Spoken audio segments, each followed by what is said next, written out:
Sa NBA, ang trade ay isang paraan para mapalakas ng teams ang kanilang lineup. Pero hindi lahat ng trade ay simpleng transaksyon lamang, lalo na kung isang superstar ang mag-request nito. Hindi rin lahat ng players ay may kapangyarihang gawin ito at kadalasang mga superstars lang ang may kakayahang pwersay ng isang franchise na i-trade sila. Minsan, naguugat ito dahil sa frustration sa pamamalakad ng team o kaya sa kagustuhang makasama ang ibang superstars. Gamit ang kanilang talent at value, nagagawa nilang ipuwersa ang team na i-trade sila na siguradong may malaking epekto sa liga. Sa video na ito, tatalakayin natin ang 10 superstars na parasahang nagpa-trade paalis ng kanilang team.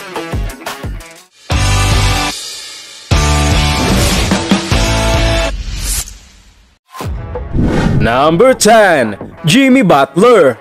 Sa loob ng halos 6 na taon sa Miami, si Jimmy Butler ang naging puso ng team. Sa kabila ng hindi kalakasang roster na puno ng undrafted players, nadala niya ang hit sa NBA Finals noong 2020 at 2023. Pero sa likod ng tagumpay na ito, may namuong tensyon sa pagitan ni Butler at ng management. Gusto ni Butler ng malaking extension contract pero nag-alinlangan ng Miami dahil matanda ng araw ito. Na-frustrate si Jimmy dahil gusto niyang makasecure ng malaking kontrata bago bumaba ang kanyang value. Dahil dito, nag-request siya ng trade.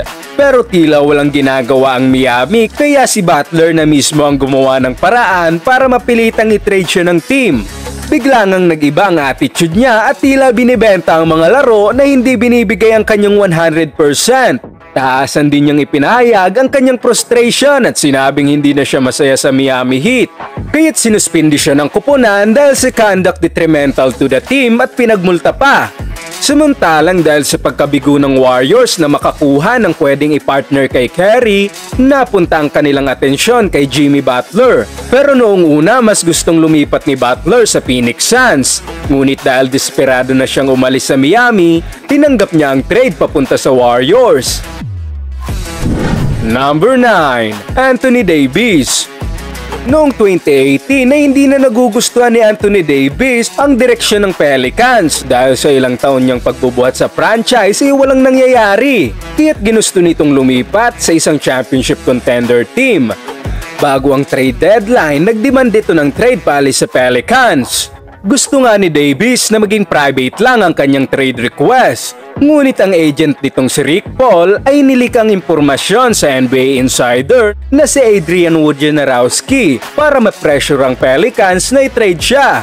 Pero hindi pumayag ang team na basta-basta diktahan na lang sila ni Davis. Iginiit nilang ititrade lang nila ito sa kanilang sariling terms at humiling pa sa NBA na ipatupad ang tampering rules. Isang regulasyon na nagbabawal sa kahit sinong coach, player, executive o owner ng ibang teams na hikayatin si Davis na sumali sa kanila. At dahil sa kanyang public trade demand, pinagmulta siya ng $50,000. Ibinangko din ng team si Davis sa loob ng 9 na sunod-sunod na laro at nilimitahan ng kanyang playing time para protektahan ang kanyang trade value. Nakuha rin ni Davis ang gusto niya. Nalipat ito sa Lakers na muling nagpabago ng landscape ng NBA trades. Number 8. Vince Carter. Noon, si Vince Carter ang naging pinaka-hated player sa Canada. Siya ang naging mukha ng Toronto Raptors sa loob ng 6 na season kung saan nakamit niya ang 5 All-Star selection at multiple NBA honors. Pero kahit gaano pa siya kagaling ay hindi niya kayang buhatin ng mag-isa ang team. Taong 2004 nang tuluyang mapuno si Carter sa management ng Raptors dahil paulit-ulit niyang nakikita ang mga maling desisyon ng front office at tila kawalan ng aksyon para gawing contender ang team. Dahil sa frustration, publicly nagdemand ito ng trade. Ngunit alam ng Raptors kung gaano kalaki ang value niya para sa franchise kaya't hindi pumayag ang pamunuan. Dahil ayaw siyang pakawalan ng Raptors, gumawa si Vince ng paraan para matrade.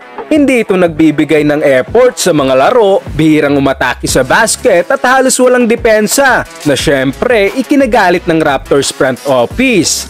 Bumagsak nga ang kanyang average sa 16 points per game. Sinyalis ng kawalan niya ng interes sa paglalaro para sa team. Pero nang matrade siya sa New Jersey Nets, biglang bumalik ang dati nitong laro.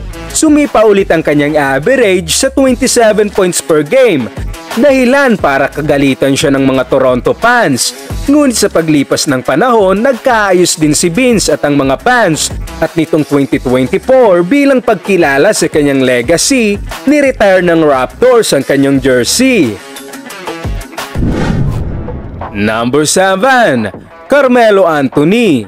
Nag-drop ng Denver Nuggets si Carmelo Anthony at naging maganda ang stint niya sa team dahil dinala niya ang franchise sa 7 sunod-sunod na playoff appearances. Pero noong 2011, pakiramdam ni Melo ay wala nang patutunguhan ng kanyang karera sa Denver kaya gusto na nitong umalis. Bilang isang Brooklyn native, pangarap ni Melo na maglaro para sa New York Knicks. Ngunit ang plano ng Knicks ay hintayin ng free agency para makuha siya ng libre nang hindi na kinakailangang mag-trade pa ng assets. Pero ayaw ito ni Melo dahil kung maghihintay siya ng free agency, bababa ang halaga ng kanyang magiging kontrata. Gusto niyang matrade kaagad para makakuha ng long-term contract. Kaya't na-pressure ang parehong teams na gawin ang trade. Ayaw ng Nuggets na mawala si Melo nang walang kapalit, pero ayaw din naman nilang ipamigay na lang ito basta-basta. Samantalang ang Knicks ay napilitang gumawa ng aksyon dahil may posibilidad na hindi pumirma si Melo sa kanila at sa halip lumipat sa kanilang rival na Brooklyn Nets. Sa huli, napilitan ng Knicks na magsakripisyo ng maraming assets na halos buong starting lineup nila ay binigay nito sa Nuggets at napakaraming picks para lamang makuha si Melo. Number 6. Kyrie Irving. Kung may isa man sa pinaka-shocking trade request sa kasaysayan ng NBA, ay yan ang request ni Kyrie. Dahil matapos manalo ng championship sa Cleveland Cavaliers noong 2016 at makapasok sa 3 sunod na NBA Finals kasama si LeBron James ay bigla nitong humingi ng trade. Dahil gusto niyang patunayan na kaya niyang maging the man at hindi lang sidekick ni LeBron. Ni hindi man lang nito kinausap si LeBron patungkol sa trade at kahit may 2 taon pa ito sa kontrata ay purasahan itong nagpa-trade paalis sa Cavaliers. Ayon sa former Cubs GM na si David Griffin, naniniwala si Kyrie na hindi niya maaabot ang full potential niya kung hindi siya ang magli-lead ng team. Kaya't walang choice ang Cleveland kundi trade siya sa Boston Celtics. Pero ironic na hindi pa rin siya nakatakas sa anino ng ibang star sa liga. Sa Celtics ay nandito ang magagaling na young players na sina Jason Tatum at Jaylen Brown. Sa Brooklyn naman ay nakasama niya ang 2 bigating superstars na sina Kevin Durant at James Harden. At sa Dallas ay nandito naman si Luka Doncic at ngayon si Anthony Davis. Number 5. Kawhi Leonard. Noong 2016-17 NBA season ay magandang takbo ng taon para sa San Antonio Spurs. Pero nang ma-injured si Kawhi sa playoffs ay nawala ang momentum nila at tuluyang nawalis ng Warriors. Kaya't buong summer ay nagparehab si Kawhi, ngunit imbis mga doktor ng Spurs ang humawak sa kanya, ay personal medical team ni Kawhi ang namahala sa pagpapagaling nito. Mula dito, halos wala ng komunikasyon sa pagitan ng kampo ni Kawhi at ng Spurs. Wala ring ideya si Coach Pop at ang buong Spurs organization kung ano talaga ang nangyayari sa recovery niya. Dahil dito, nagsimulang kumalat ang mga espekulasyon na mas malala pa ang injury nito kesa sa report o di kaya sinasadya niyang hindi maglaro sa team. Pagsapit ng January 2018, lalong lumala ang sitwasyon dahil kahit medically cleared na ay ayaw pa rin maglaro ni Kawhi. Hindi rin ito sumasama sa bench sa mga crucial games kaya lalo pang lumakas ang tensyon sa loob ng team. Nagkaroon ng players only meeting kung saan kinausap siya ni Tony Parker at Manu Ginobili na nagtataka kung bakit hindi pa siya bumabalik sa laro. Lalong nagkalamat ang relasyon ni Kawhi sa team dahil pakiramdam niya ay minamadali siyang bumalik nang hindi iniisip ng team ang tunay niyang kondisyon. Kaya't humingi siya ng trade papunta sa mga LA teams. Pero sa halip ay pinadala siya sa Raptors kung saan nakasungkit siya ng isang championship bago tuluyang lumipat sa Clippers. Number 4. Dwight Howard. Noong 2011-12 season, sa kasagsagan ng karera ni Dwight Howard ay sumakit ang ulo ng Magic Management sa kanya nang magpabago-bago ito ng isip tungkol sa pagpapatrade. Noong una ay nag-request si Howard ng trade dahil hindi umano gumagawa ng paraan ng Magic para maging contender ang team. Ngunit matapos ang kanilang winning streak, umatras siya sa demand at nang magkaroon ulit sila ng losing stretch ay gusto na naman itong magpa-trade. Sa buong season ay patuloy siyang nag-request ng trade papunta sa mga teams kagaya ng Nets, Mavs at Lakers. Pero ang first choice niya ay ang Brooklyn Nets kahit na mas worse pa nga ang team na ito kumpara sa Orlando Magic. Lalo pang lumala ang tensyon nang mapabalitang gusto niyang patalsikin ang kanilang head coach na si Stan Van Gundy.